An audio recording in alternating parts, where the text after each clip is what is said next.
right, Keith, you spent an exhaustive amount of time looking at websites. Initial feedback that you want to provide that you saw, you liked, you didn't like? Initially, I think that websites have improved dramatically over the years. I think that design is getting a lot cleaner. I think, once upon a time, these websites by and large were calling cards. And now I think people understand that they're a lot more than that, and all roads lead ultimately to your website. So I'm finding that they're cleaner. I find that the calls to action are more prevalent. I'm finding, by and large, that the content that's in there is more relevant and making it easier for people to find what they want, and that the days of gating content is pretty much a thing of the past. Anything frustrate you that you saw? Yeah, there are still those aspects of navigation that are counterintuitive. I was looking at a site just an hour ago that was one that was actually one of the top providers, and I was finding odd things like financial data being made available in the About Us section. And Hmm. I also find that there's still a fair degree of redundancy that's going on. So the final thing I would say is less is more. There's still a whole lot of text on pages that very little of it is probably getting read. Do you think one of the challenges, call it as an industry, because nearly every franchise brand has some sort of web presence from a development standpoint. Would you say that part of the challenges, and I'm seeing it with what I like, what you like, what other judges may like, that it's hard to land on the universal right, because the buying experience for each buyer is unique to them and the DNA and their life experiences that they had before that it's hard to get to universal best practice. Well, I think that that's a true statement, but I think that that's probably what we're going to see as the next wave. We must have more of a persona-based site that allows people with different needs, different intentions, et cetera, that have identified themselves in terms of, when you capture critical information on landing pages, to have the ability to have something, for example, for the high net worth individual, to have a section of the site that's devoted to the multi-unit franchise buyer, um, something that is even available for beyond the press, but for those in franchising that are third party influencers Sure. that can really help drive traffic and help determine what happens once people have found their way to your brand. I was talking to Joe Matthews just a little bit ago, and we were having a fascinating conversation. But part of our conversation went towards what Tesla has done from a dealership standpoint. I happen to own a Tesla, and when I went in for the initial buying experience, they said, "Here, sit at this computer. Here, select what you want." And there was no negotiation. And they said, "Look, if you're interested in this, you can put down a down payment. If you're not, I can give you more information. If you want me to email you." It was so relaxed and in my control that in essence, they end up selling me partly because I don't want to go to another dealership and get sold aggressively. That part of what we need to transform as an industry is to say, guys, we're not here to sell franchises. We're here to facilitate the buying process for the buyer. And if the website is a part of that experience, and we need to be challenging our franchisors to say, it's not one size fits all. Let's try to customize the experience based to the new, call it 2019 buzzword, persona that is coming to our site. Absolutely, I agree with that, and that's pretty much what I'm alluding to.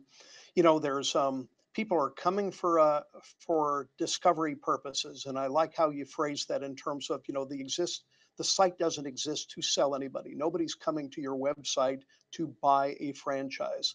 People are coming to get the information that they're seeking, and our job is to make it as comfortable of a customer experience or a prospect experience as possible, and to make it very, very easy for people to find out what they're looking for.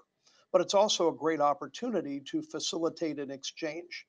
actually a conversation. And I think that technology is going to continue to evolve. And it's the whole point of these websites today is that the whole conversion process is being able to, in a very relaxed fashion, capture as much information as we can to do a better job of being able to offer solutions to prospects, even if the solution is that it's not the best fit for them. So, yeah, you're absolutely on it, as is Joe. There's another interesting topic, and that's the content away from a website, and it seems like some are very much we want content heavy sites. Some are very much we don't need content heavy sites. So let's call it there's a disagreement in what is the best practice there. But what's interesting, I mean, you think back to even some of the when you were more in a Fran dev role than on the supplier side at FranConnect. You think back to what the portals, when they were doing their job, were, and what it was research away from the brand. It wasn't sophisticated research, but it was research away from the brand for the buyer to understand what is out there and what is the sentiment on these brands. So it's interesting as you start thinking back of the waves of how technology and franchising have bridged.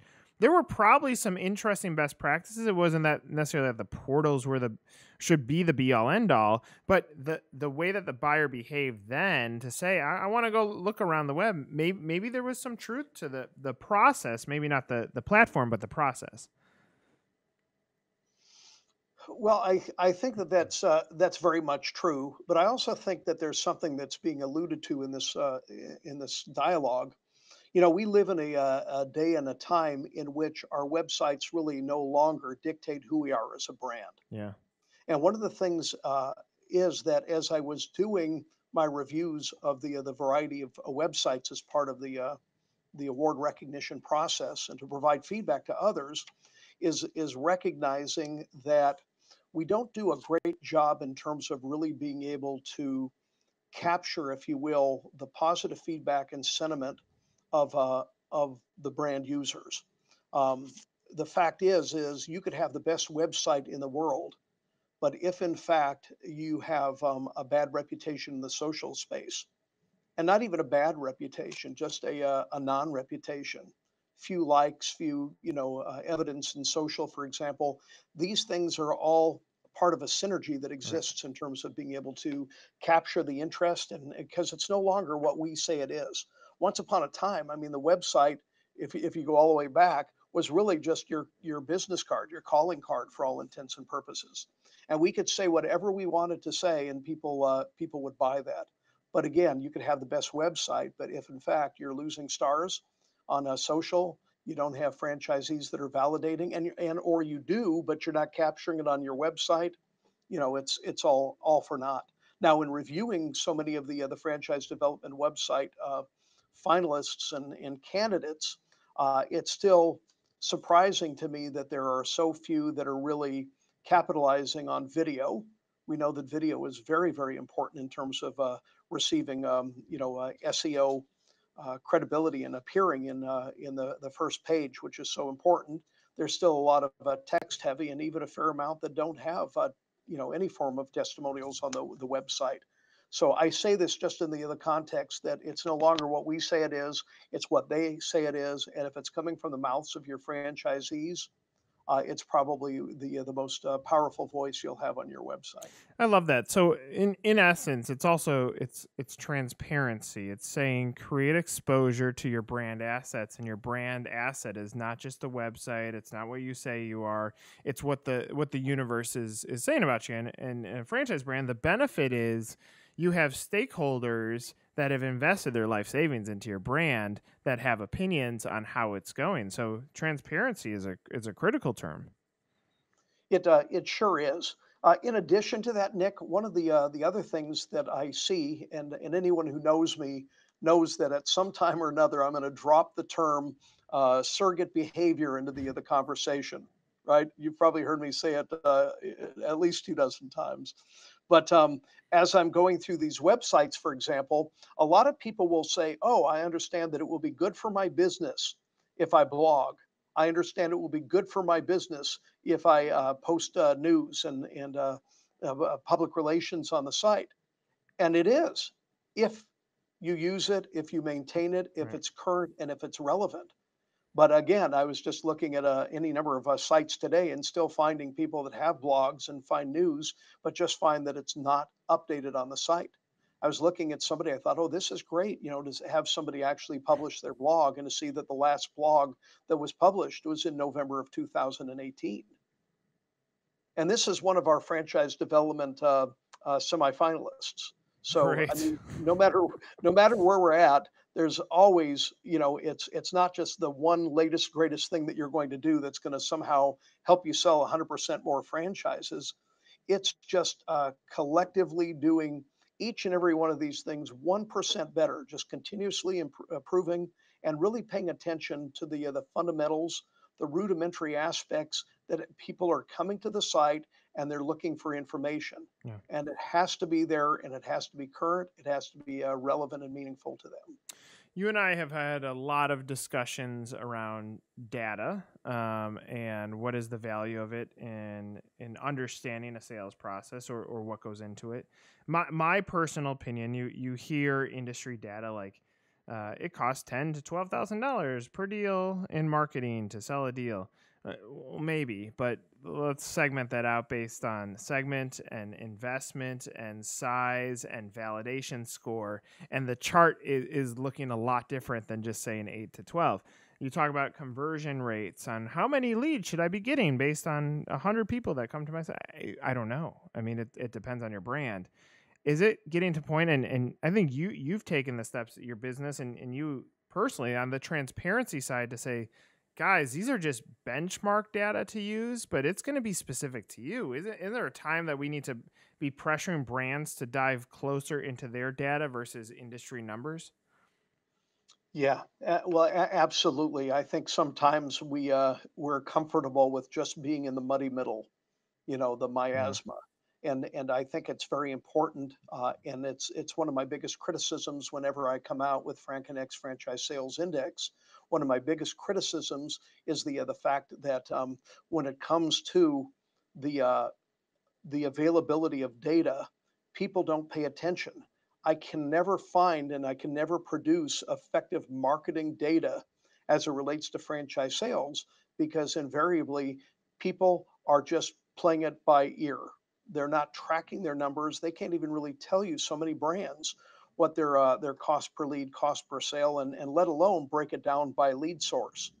You know, I tell a story of being with a brand that when I came in, and one of my roles as SVP of Worldwide Franchising Licensing was to make the determinations of where FranDev dollars were going to be spent, only to be told by the outgoing person who headed up development, don't ever touch the Wall Street Journal budget. Which they spent $130,000 a year. Well, I went back and looked, and over a 3-year period, they only closed one deal. So do the math. That's what 390,000 dollars, which was absolutely that's your cost per sale in that particular case. Ridiculous. Who would do that if they knew? Google Analytics, as it comes to websites, are so important, but I know very, very few people that pay attention to their Google Analytics, and even fewer that actually take the time to act upon them. Yeah. So do you know, for example, when you've structured your website and you have, 100 pages invariably of content as to even what your bounce rate is? Is anybody even getting past your homepage? If people are going to your landing pages, et cetera, are they drilling in? How long are they staying on the site is so critical. All of these things are breadcrumbs to help you be able to improve because at the end of the day, websites now are all about optimizing and capturing as much information as you can and providing relevant information to be able to serve the prospects better.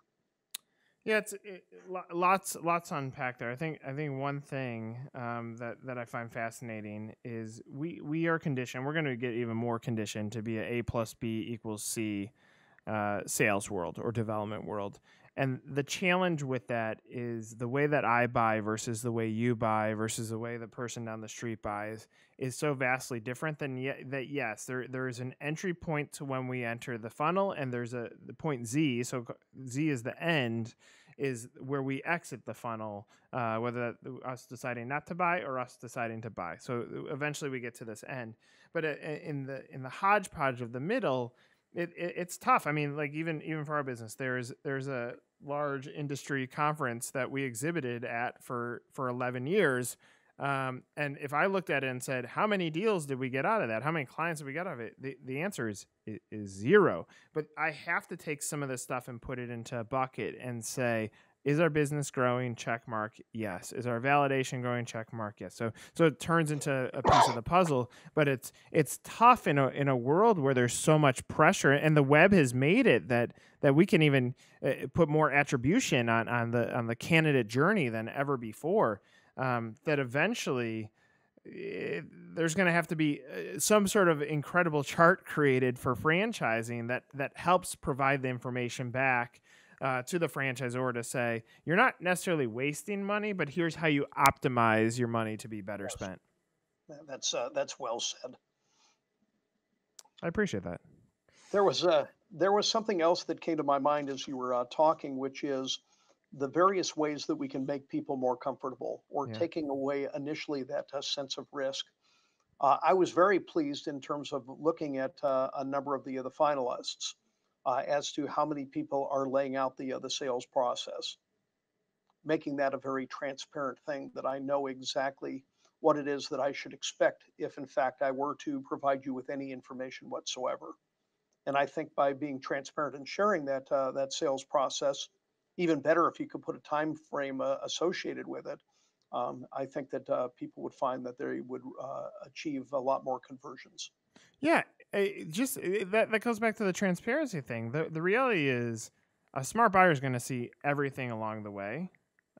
Give them more, give them access to more based on where they are in the process. I mean, we are testing out something right now, and I mean, in full transparency, working to integrate it into the FranConnect for some of our clients, so that we can ask a few more questions in the sales funnel or in the sales process to better give an experience back to the buyer. For instance, if on a form it says, "Do you want to buy now?"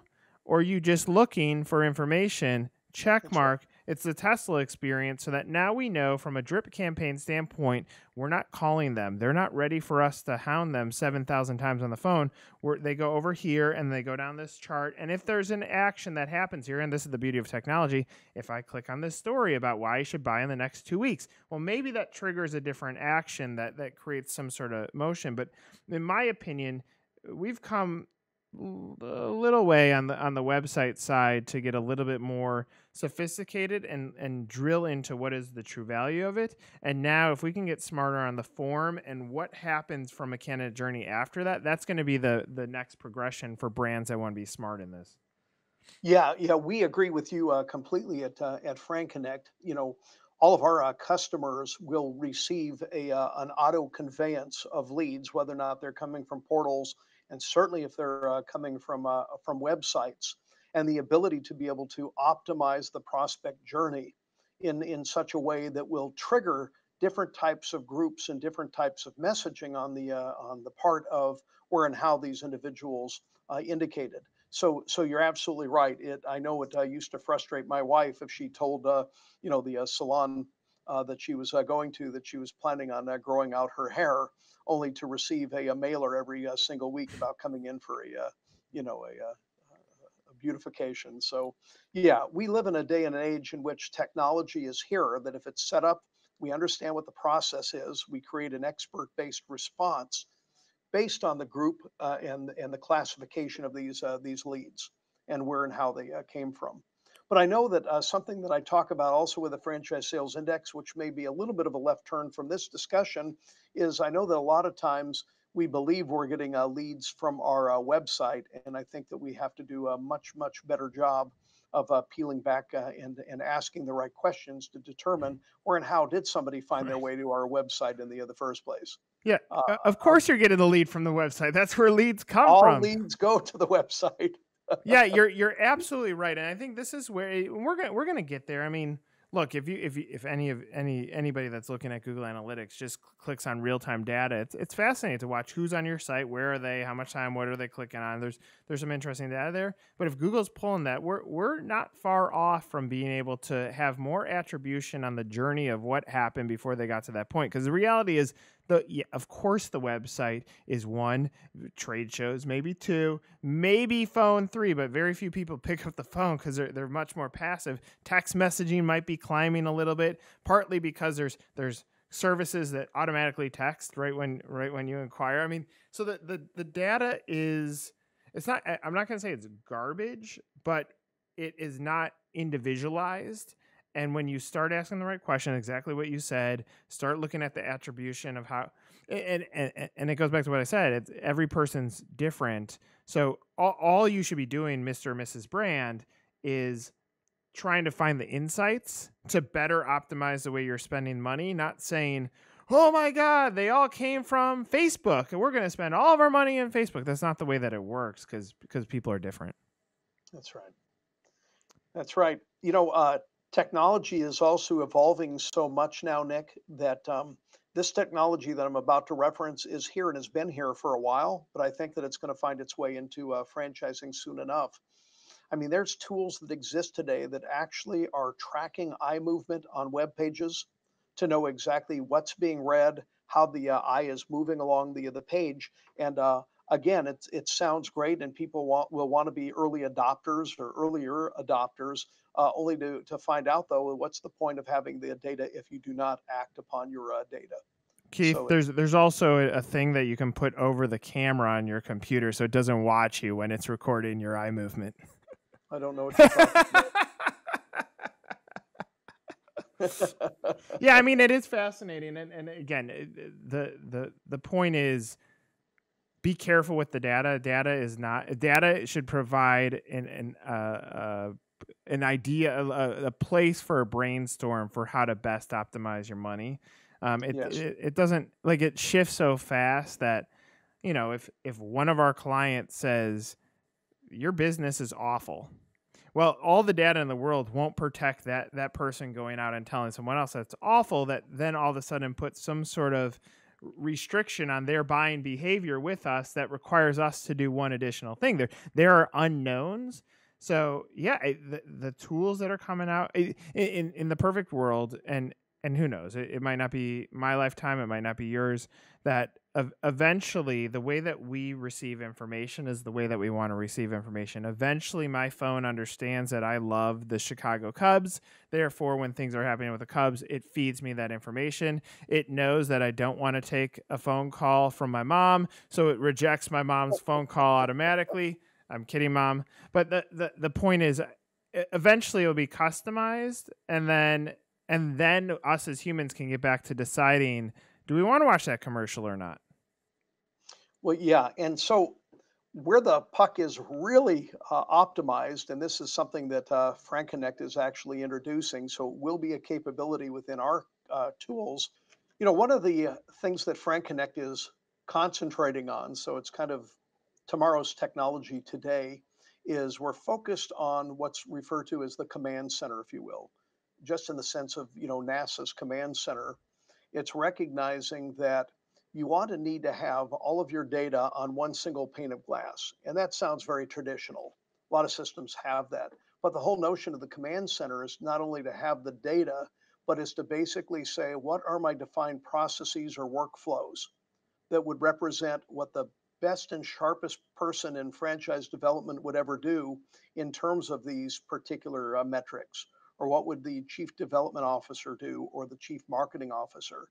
And so actually taking the time, and this is the big step, taking the time to basically say, when this set of circumstances occurs, or when this set of behaviors occurs, this is what the individual should do. So we're introducing a command center that also integrates with over 1,500 different technologies, including like, Salesforce or Marketo, HubSpot, et cetera, that would give individuals not only the data, but would basically say, these are the very specific steps that you want to take with the data that you're looking at.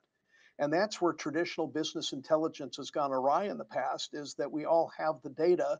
We just don't know what to do with it. Right. So that's where FranConnect is basically doubling down. So is the point that call it business intelligence? It's business intelligence can also work for individuals. That what you're seeing is there's a gap. There are folks in franchise development that need access to all of their information in one place and know what to do with it. That you're saying, let's go ahead and solve that for them, because then that's the value add of our tool, that we're able to give them a better glimpse and understanding of the holistic approach. That is what I'm saying. And when I say we're solving it, basically, our customers are by and large are the experts. The challenge that they have is oftentimes not having taken the time to really define what those processes are. The if this then that aspect of what all of that information is. We're swimming in it. So now what we want to do is make sure to help our customers have a clearly defined workflow that says, well, on the basis of these, and I'll just make up a scenario, these Google Analytics that are now on the same dashboard in which I have who my hottest leads are, or what my cost per lead is, or cost per sale, what my reaction or response time is, whatever you deem to be the critical metrics, to have the technology basically now mapped to the best practice within franchising, not just your organization, Right. but even broader. And that's really what I think the future is going to be as it relates to how to most effectively optimize also our website, and what to do with all of the information that we're able to gather while we're giving information. Yeah, I think as we wrap up here, I think a key takeaway, even what you guys are doing with your business, it's the same thing that we're advising the franchise community to look into, is be willing to adapt to changing information and evolve or optimize your models to fit it. You're doing that at FranConnect. We're advising as a collective to those websites to say, don't get stuck in what was done in the past. The buyer of tomorrow might be different. That's right. We're basically saying that the rear view mirror is old news, dated information. We're talking about getting real time data now and being able to make decisions while looking through the sheet of glass that's sitting in front of us. I love it. Keith, we appreciate you spending as much time, exhaustive time, as you did looking at the sites and providing feedback. Thanks for being a part of this. Appreciate it. It's been a pleasure. Take care. Thank you, Nick.